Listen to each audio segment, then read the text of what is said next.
usahan ang ipapataw after na makomplete yung investigation nyo and nakita nyo na guilty siya.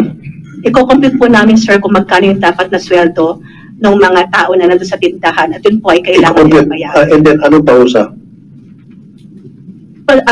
Anong parusa? Anong parusa? See, stop. Ito, Mr. Chair, ang sinasabi ko eh. Ito eh. Stupid law. Qualified, sandali lang po. Sorry. I mean, hindi patas ang batas. Pagkasambahay, nagnakaw, qualified theft, makukulong.